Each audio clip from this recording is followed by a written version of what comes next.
Like, oh my god, can we please stop with the shadow controlling broody dark boys? Like, please. Oh my god, I can't talk about this because it's just so cringe. I was like, I can't. I need to just take 5 minutes and just laugh my head off. Like, it's so bad. But yeah. Hi and welcome back to my booktube channel. My name is Sam and today we need to talk about the book that is Fourth Wing by Rebecca Yarros. Now this book, I've never seen anything like this one. Like even Actor and that. This one is just next level because I initially heard about Fourth Wing all over social media, where it was taking social media by storm. Everywhere was selling out of it. In America specifically, I was very easily able to get a copy of this in Wales when I was visiting there. And yeah, all I could see on social media was people going, my Barnes & Noble has no editions of Fourth Wing, what am I gonna do? And stuff like that. And like, Amazon is sold out. And there was like pictures of in Barnes & Noble, they had signs go, we do not have copies of Fourth Wing, do not ask. And I was like, what about this book is making people go so crazy about it? Like even Actar did not reach this level of like sold outness and just hype. So I was like, I need to find out what is going on. And that's what we're going to talk about in today's video. If you do not know what Fourth Wing is about somehow, it's about an academy where you train to become a dragon rider, and it's like very life or death. It's very easy to die in these trials. And we follow the main character Violet, who is the daughter of the main dragon rider general, and the kind of difficulties she's faced in this academy because of that, because there's all the expectations. And we follow her throughout her first year at the Dragon Academy, and things are not what they seem, or are much more dangerous than they seem. And yeah, that's basically what this book is about. This is going to be a series. The second one is called like Iron Flame or something like that. But yeah, today we're just going to talk about this first book. So non-spoilery thoughts. I would say that this book, my main takeaway for this book is that it was fun, but not great. Like I enjoyed my time reading it. There was many moments where I was just hysterically laughing, maybe when I shouldn't have been doing it. There was always some serious moments. It was supposed to be serious and I was just laughing my head off at the writing of this, which I will read some quotes later on in this video so you can understand what I mean by the writing of this book. But yeah, it was fun. I enjoyed it. It's like a bad time but fun. It was a fun bad time. It's one of those books where you just read it and you take it for what it is and you just have fun while you read it. And in relation to Actar, because I mentioned that earlier, my Actar video I titled The Epitome of Bad TikTok Books. Now, if we were putting this on the same scale as that, I would probably say this is kind of the epitome of mid booktok talks. Big booktok books. What a tongue twister. But yeah, I'll probably put this like midway, like it's not atrociously written like Actar. Probably lost a few viewers there, but it's not the best like Seven Husbands of Evelyn Hugo. But yeah, it was mid. It was fun and enjoyable, and there was some funny moments. It's a very easy fantasy to get into. There's not a lot of world building, which is kind of intentional. You learn later on, but it was very lacking in the world development kind of area. And the characters aren't that hard to grasp. They're very easy to understand characters. But yeah, I would recommend Fourth Wing if you just want a fun fantasy read that's easy to get into. Maybe if you're wanting to start more adult fantasy, start with Fourth Wing. It's a very easy one to dive straight into. And yeah, I would recommend this one, you know. I wouldn't recommend Actar, but I would recommend Fourth Wing. So that's all I have to say for the non-spoilery part. Because I just want to dive straight into the spoilers, which is going to be me talking through the plot and my thoughts on each part and reading out a few of the cringy lines that I picked up. But yeah, let's get straight into the video. Okay, so in this we jump straight into the action. There is no time to breathe. We are straight into it. We see Violet and her sister as they are heading off to the very Divergent-esque trials of picking a faction. You can be a rider, a scribe, a healer. I think there was another one. It wasn't mentioned that much. I don't know. There's at least riders, scribes, and healers.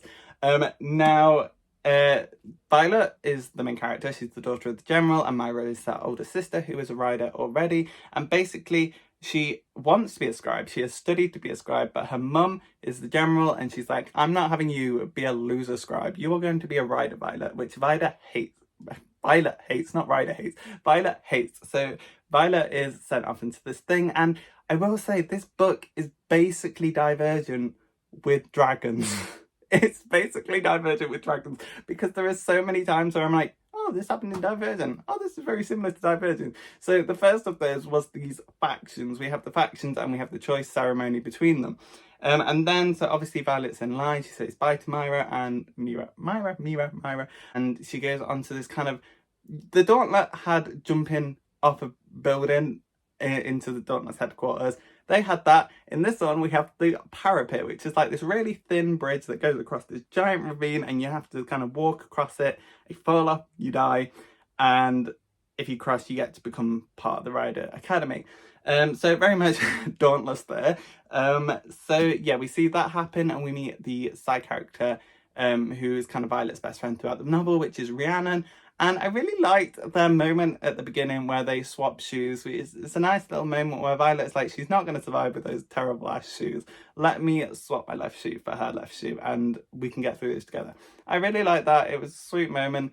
Also, we met Dylan, but he did not survive. He was like, oh yeah, he's getting married soon. And then he dies.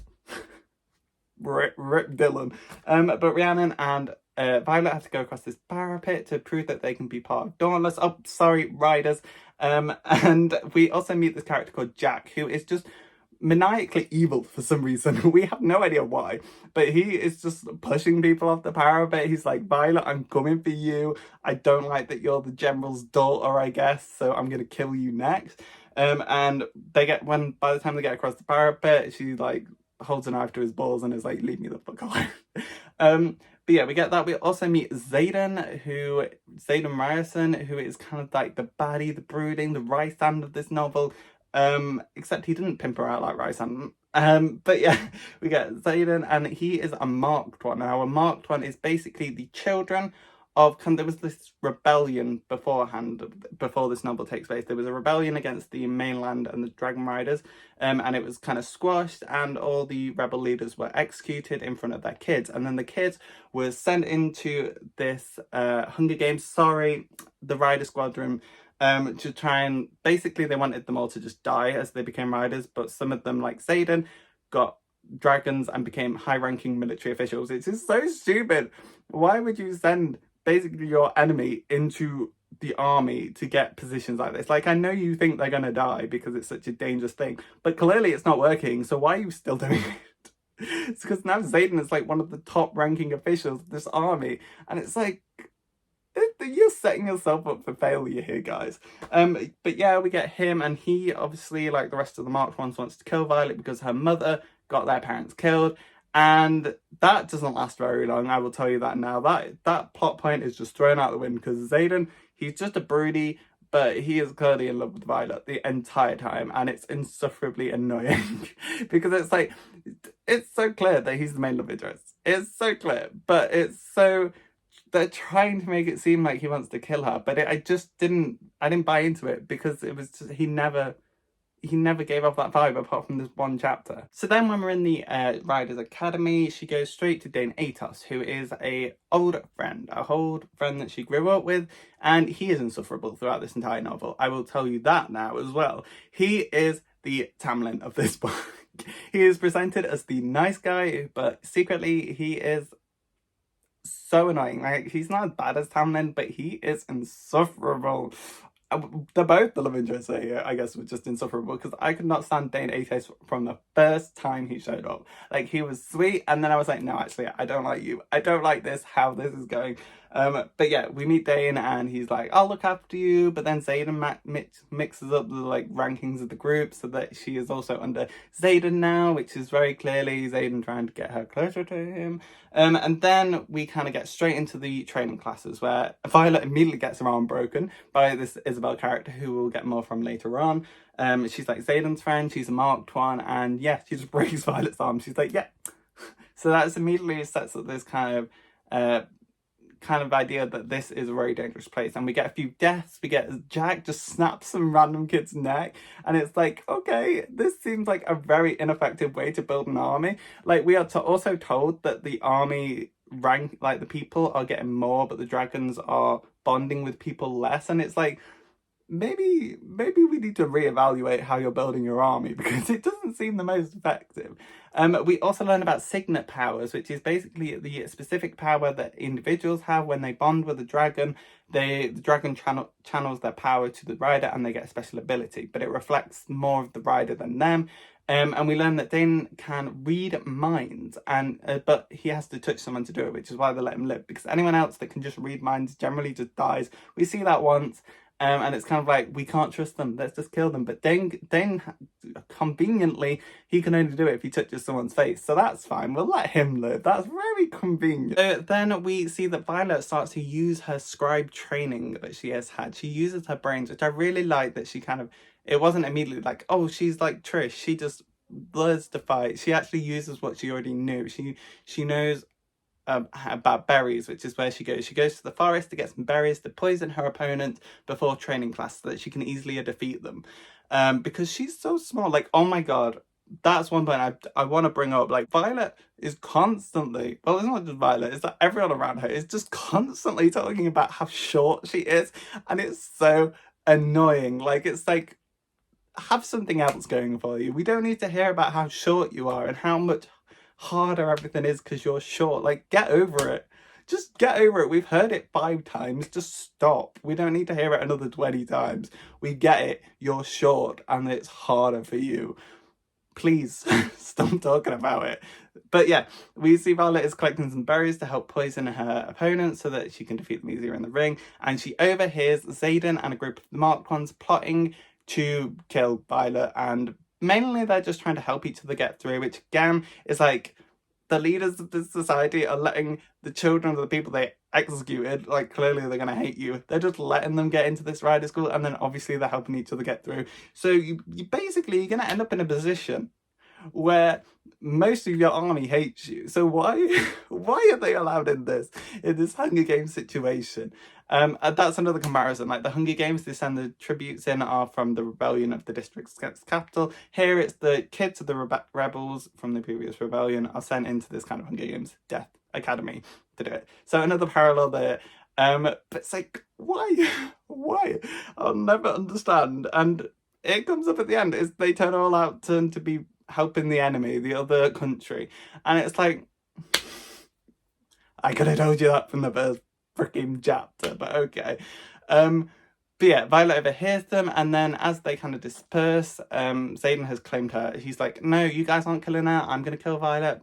So convincing. But he stays behind because he knows Violet was spying on them, because Xaden's power is shadow control. The Darkling, anyone? Shadow and Bone, anyone? Oh my god, we're gonna have people simping over Xaden, the shadow controller, just like we had people fanboying over the Darkling. Like, oh my god, can we please stop with the shadow controlling broody dark boys? Like, please stop. We have Xaden, we have Raisan, we have the Darkling. Like, we have enough. Think of something else. Like, it's, yeah, of course they can control shadows, which is obviously the dark bad boy power. Like, just think of something else, please. So yeah, the Darkling, Xaden overhears her, and they have kind of this back and forth, and it's very clear that they're interested in each other, because she immediately is like, his long flushing hair and his ripped jawline and body, oh my god, it's like, Jesus Christ, can you make it any more obvious? But yeah, they overhear, they have a little scuffle, we learn about his Signet power and what Signet is, and yeah, then they just go about their day. He does not kill her, which immediately you're like, well, if he wanted to kill her, he could, but he doesn't. So clearly he's not going to. And then we move on to dragon class, which is where they learn about all the different types of dragons. Now, I will say the world building around the dragons specifically, and the different types of dragons and how they look and how they interact with the riders and stuff like that, I did think was really fun. I really enjoyed that, and I thought that was a really good strength of this book. The world building outside of the dragons and kind of the continent and seeing the world wasn't really a thing in this novel. We went out of the academy like twice. But the dragon building and the kind of bonds between the people and the dragons was really well developed, which it is the main kind of idea of this book is the bond between dragon and rider. So I will give it that. It was really good and I really enjoyed that. But in this dragon class, we learn about the big black dragon that's never bonded with anyone since its last rider died. And I'm sat here like, oh, it's Toothless from How to Train Your Dragon. And it's so obvious. Oh, this dragon, once its previous rider died, it never bonded again. Oh, so it's going to be Violet's dragon then. She's going to get this dragon. And it's just so plainly obvious. It's so obvious. Why? But yeah, Toothless, the black dragon, has never bonded with anyone while its previous rider died, but it is here just to look at the recruits, because obviously it's not going to bond with anyone, it's just here to look, guys. It's definitely not here for Violet at all. But yeah, we see that, and then we move back onto the training classes, and Violet's kind of idea of poisoning people goes wrong, because someone she poisoned, she did it too strongly and they had to go to the hospital before they could fight her, so Xaden challenges her. And now this is where I'm going to read you a few cringy lines that I have in my notes, so I'm just going to read these to you. So they're sparring and she is clearly attracted to him, and she goes, you are not attracted to toxic men, I remind myself, and yet here I am getting all attracted. I have been since the first time I saw him. And I'm like, the first time you saw him, he wanted you dead. You were on the parapet and he wanted you to fall. But okay. And then the second line is, he has me defenseless and in the kill position, blah, blah, blah. Toxic, dangerous, and wants to kill you. Nope, doesn't matter. My pulse skitters like a teenager. You're tiny, he says, as if it's an insult. And it's like, he says it as if it's an insult. And it's like, what is this?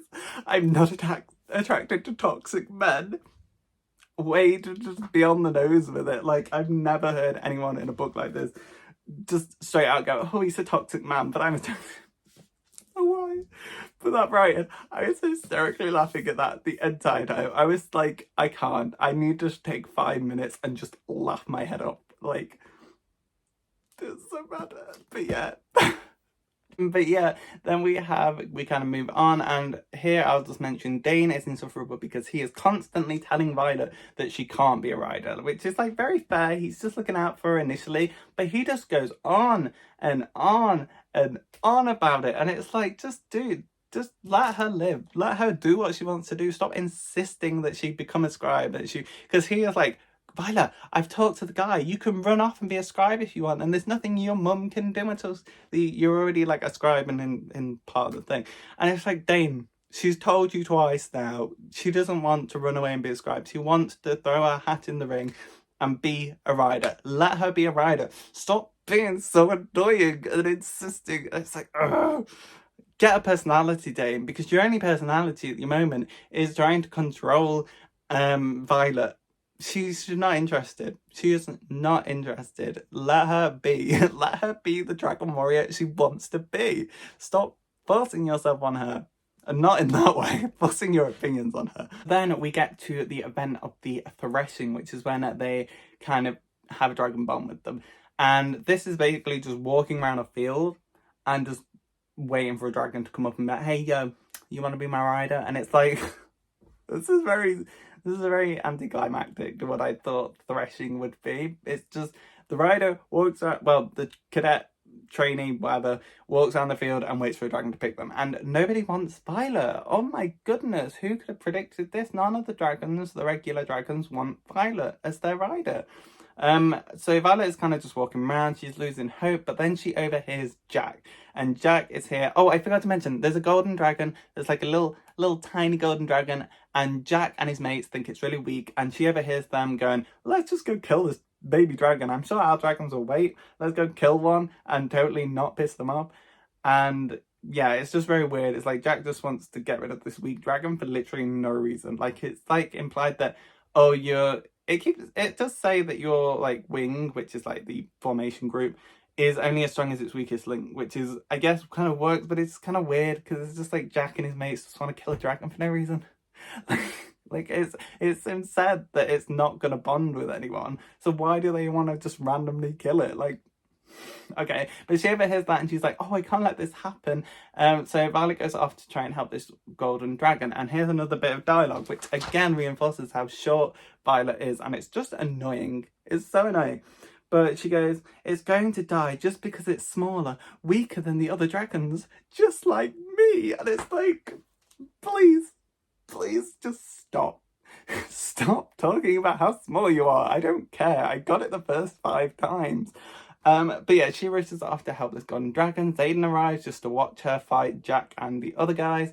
Then the big black toothless dragon arrives. Well, he's not toothless. I'm just saying he's toothless on the How to Train Your Dragon.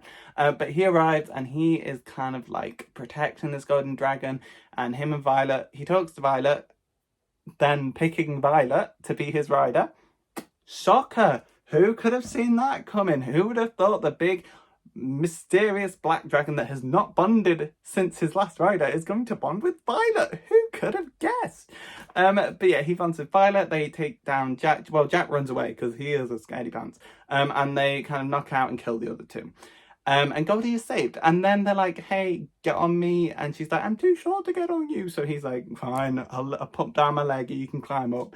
And then they go off to the big ceremony where they all say their name of the dragons to prove that they bonded, blah, blah, blah, blah, blah.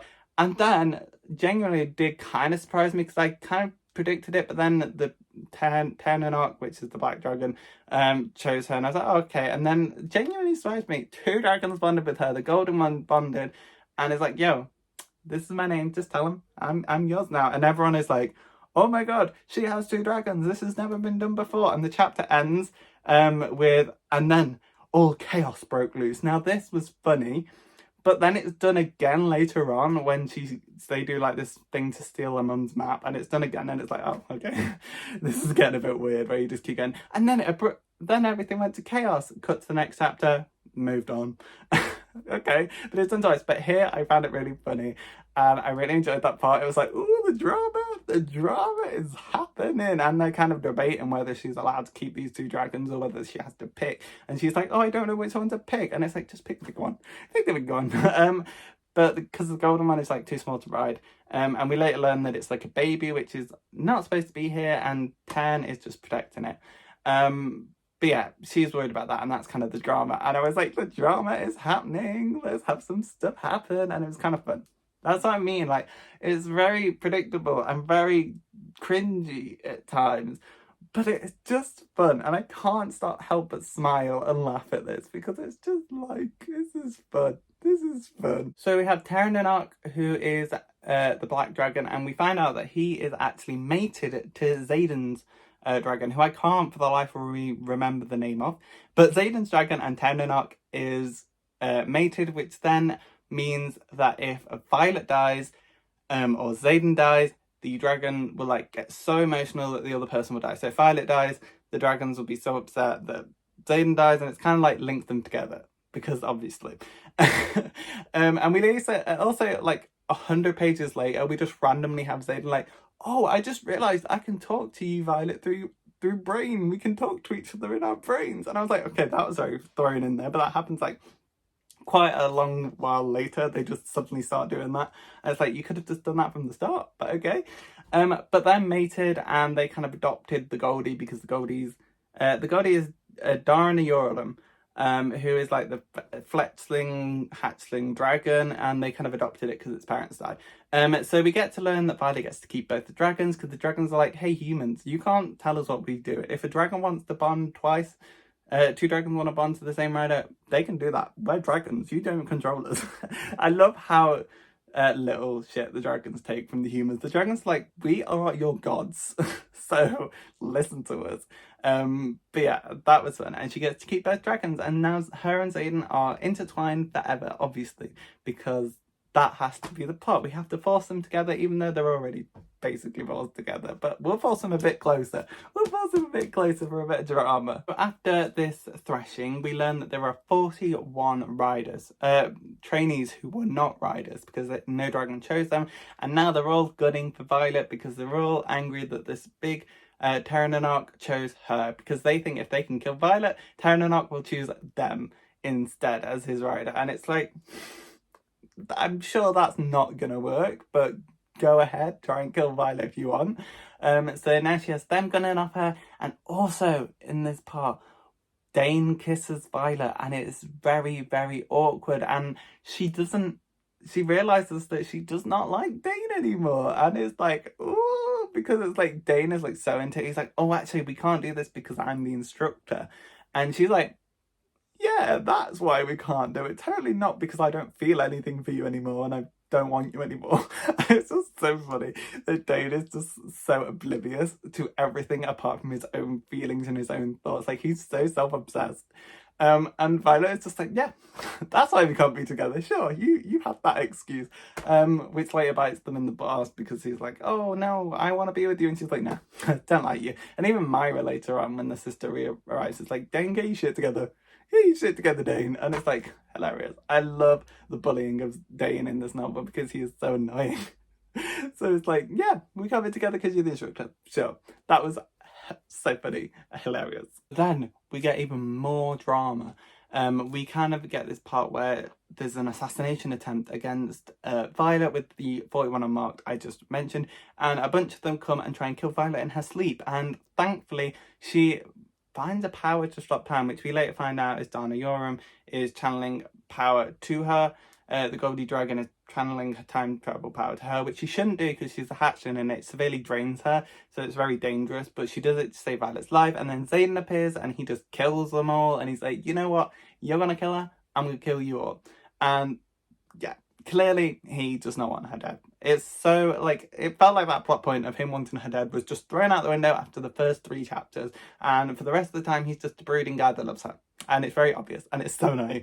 But yeah, he kills them all and he wards her door so only him and her can get in. Suspicious. But yeah, we have that, and then we have Violet tells him that Amber, this other kind of wing leader or whatever, who is Dane's best friend, organised the hit, and Xaden just announces it in front of everyone later on, and it's just like, Amber is just put to death, and Dane is so angry, and the drama, the drama, and he is like, Violet, let me look at your memory so I can see if this is real, and she's like, hell no, touch me, which makes him suspicious then, because obviously she can't give him her recent memory because of the time travel thing. He can't know about that, but also he then thinks it's because she's lying, and it's the drama, and it all starts spicing up, and it's just like, yes, drama.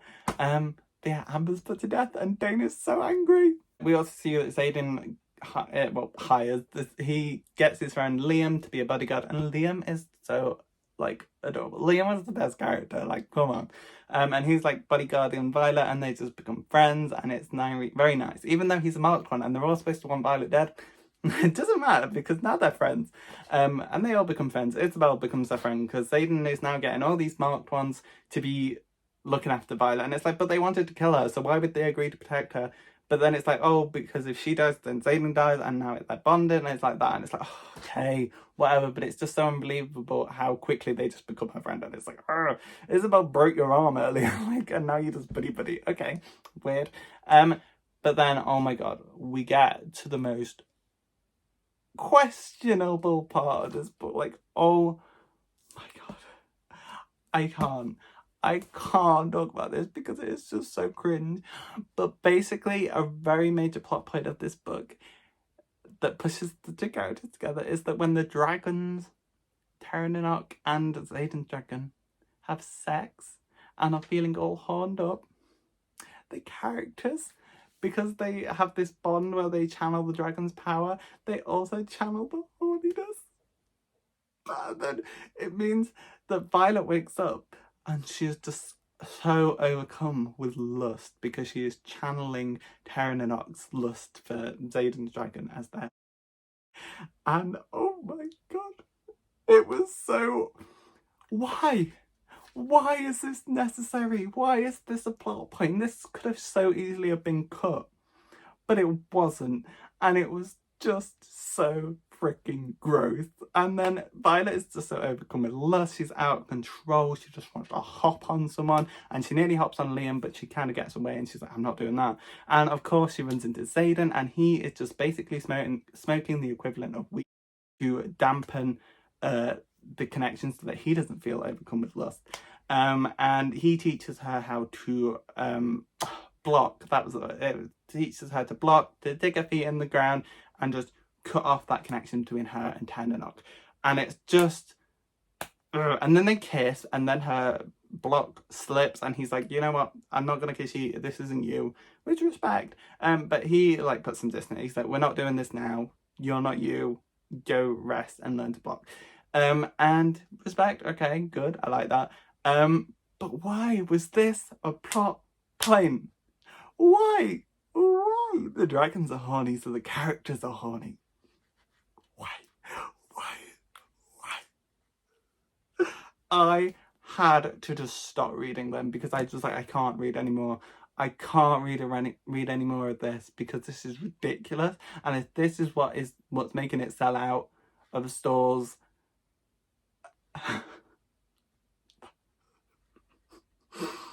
oh my god, I can't with booktok people because this is just terrible. Like, I thought Rysand pimping everyone out, Rysand pimping Favour out, and everyone's still loving him was weird. But this is just next level. Like, I can't.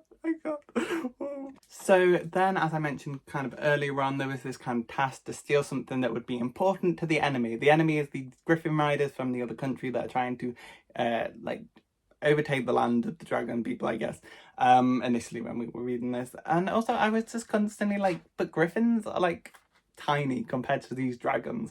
Are they really a threat? But okay. It just felt like a weird choice to have griffins. Why not just use something else? Which we later on do learn that there is another third party to this, which is the wyverns. But it just felt very silly to have griffins versus dragons. It was a very weird choice. But yeah, we get the task where they have to kind of steal something that would be helpful to these griffin people if they were to attack. And Violet has this idea of stealing from her mum's office. Obviously, her mum is the general. So they do that very easily, and it's like, why was this so easy? But they steal the map, and then we get another cliffhanger. It's like, oh, and then everything went to chaos, and then we just cut, and they win this kind of competition to go to this outpost and see how it is on the front lines and how these dragon riders work. And then we see Myra again, her sister, who is like, hey, nice to see you again. And then we sneak off to Rhiannon's countryside town and see her kids. This is a very boring part of the book. And then they are just kind of there, and then they go back, and yeah, this is a boring part. I just thought I'd catch you up. So then after we get through that, we get to this part where the griffins attack, and it's like, oh no, we gotta go home. And Violet just wants to stand and fight. She wants to prove her worth. But she's sister's like, no, you can't just get your friends killed because you want to fight. So they do escape. And then at some point I kind of started to blank out, but there's a point where Jack attacks them, and I can't remember whether it was during the Griffin attack or a later training mission thing. I can't remember. It was too much for me after the dragon fucking. I was just completely still just fizzled out by that. But Jack attacks them. He ends up stabbing Liam, and it's like, oh my boy. My boy's going through it.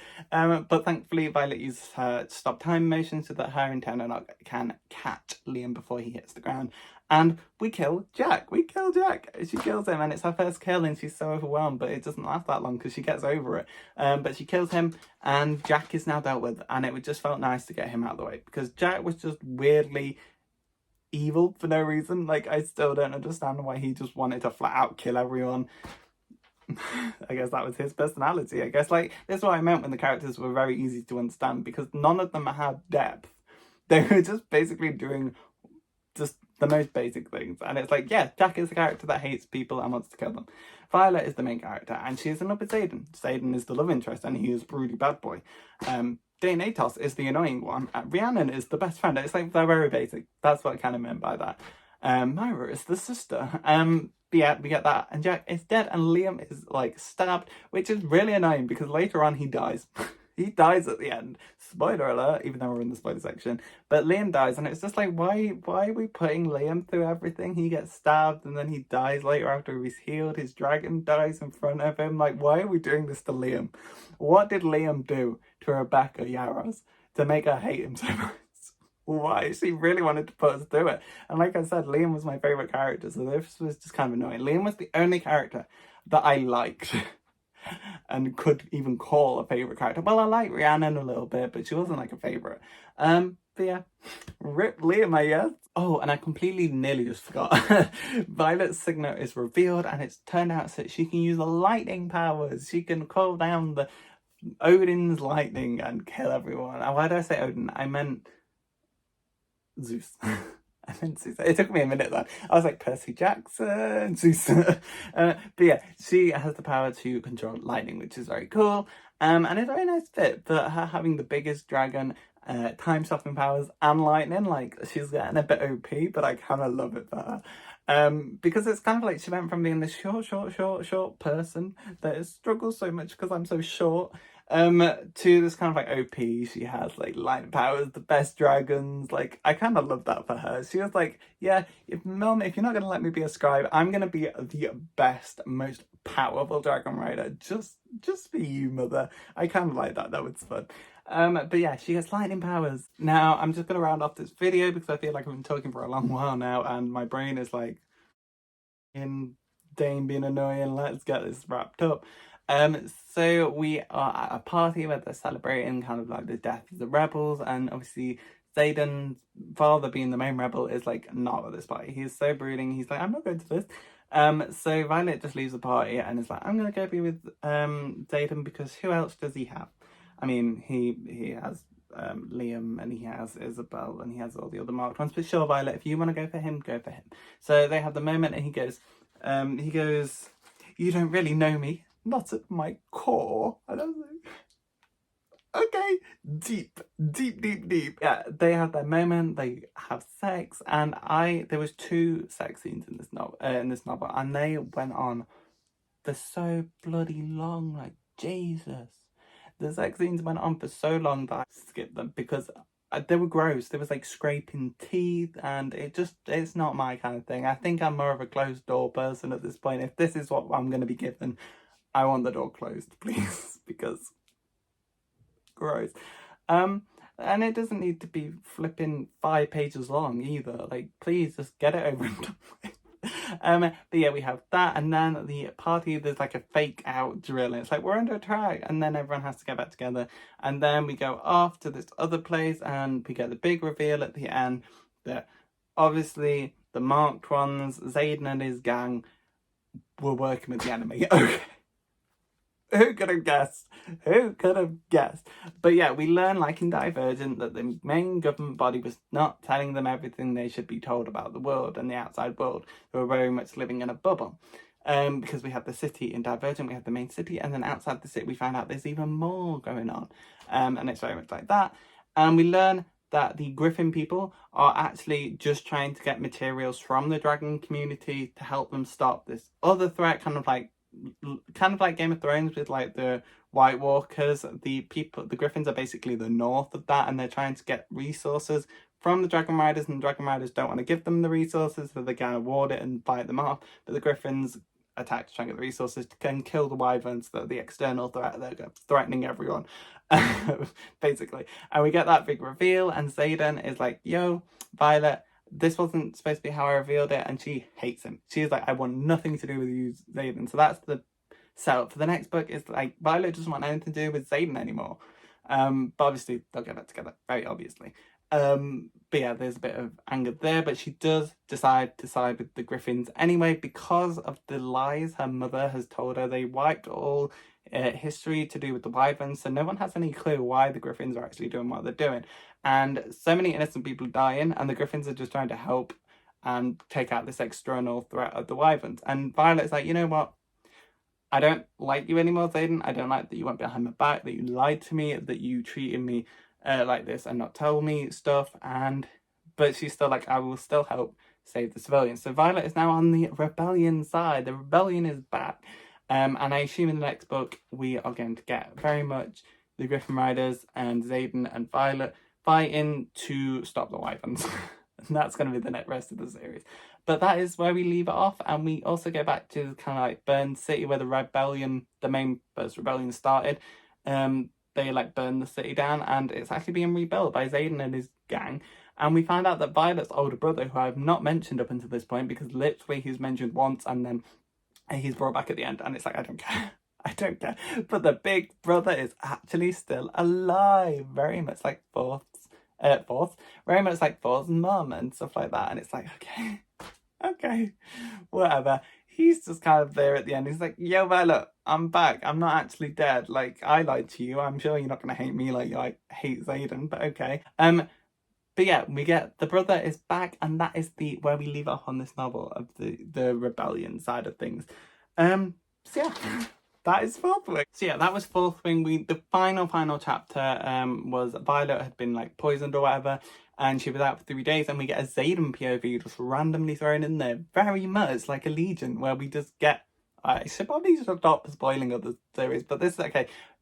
At some point in Allegiant, we get a four. I keep calling him Fourth because of the freaking name of this book, but we get 4 POV randomly at the end, the infamous ending of Allegiant. There is a 4th POV in there, and it very much felt like that for this, with Xaden's POV, and we see Violet wake up, and she's like, da-da-da, and then the brother's revealed. I forgot to mention that, but yeah, that we get Xaden POV, and it's just like, he's almost as cringy as she was, because he is just so obsessed with her, and it's like, oh my god, all subtlety thrown out the window, because he is just clearly obsessed with her as she is of him. So it was never really an enemies to lovers, really. Anyway, but yeah, Fourth Wing, overall thoughts, it was fun, it was enjoyable, it was very cringe and very predictable, and very much nothing really new. It was divergent with dragons, with a bit of Hunger Games, a bit of How to Train Your Dragon thrown in there, a bit of Akatar. It was okay. It just wasn't anything new. The world building was very lacking until the very end, which is where we're told that there is no world building because the dragon people hid it. But even then, we don't get really much to learn about like the main continent. We see bits of it, we see slivers of information, but I don't know any of this place. Like, I don't know what these places are, what they do, what they function like, what their people are like. I don't know anything about that. We only get the Dragon Academy. So hopefully in the future books, if I do end up reading them, we get a bit more about the continent itself. But yeah, no world building. The characters were very one-dimensional, very one personality in that. But yeah, it was fun. It was fun. So I'm not going to complain. I'm not going to hate on it unnecessarily. Yes, it was cringy. Yes, there were moments where I laughed. Yes, the writing was really weird and there was nothing really new. I'm really harping on about it, but it was fun. I did find myself laughing a lot. I did find myself smiling and sending voice notes to my friends, just being like, yo, what the hell is this? This just happened, blah, blah, blah. So it was very much an enjoyable experience, but overall, it's not my favourite book. It's not a book that I would ever probably consider rereading or wanting to read again. It's not one I'm going to be harping on about for years to come. It was just what it is. And fair enough, if people want to love it, that is so grand. I'm so happy that people found something to love in this book and that they just enjoyed the book, because it's always nice to have a book that people love. So yeah, I don't have any like damning points on this book. Like, I'm not going to tell you this, if you read this you're a terrible person, if you read this you're reading the worst book. I would never say that, apart from Akatar. I'm joking. But yeah, it was fun, and that's why I'm going to leave this video. So thank you very much for laughing. Well, I hope you laughed, but thank you very much for watching. Also, I'm just going to quickly pop in. I kind of forgot to say we've had a secret guest in this video. Tess has just been sat here this entire time behind me, just like, what the hell are you on about? Yeah, she's annoyed. She's just been sleeping this entire time, but she was here. She was here in spirit. So yeah, thanks for watching. If you like this video and you want to see more from me, be sure to like, comment and subscribe. Comment and tell me all your thoughts. I need your thoughts. I need to know that I'm not alone in thinking some of the parts of this book were just terribly cringy. I need to know that I'm not alone and other people were like, yeah, this is a bit weird. Or if you completely disagree, let me know in the comments and I'll be sure to be reading them all if there are stuff down there. So yeah, thanks for watching. I don't know how long this is, but thank you for sticking to the end and I hope you enjoyed it, and I'll be back with another video soon. So bye.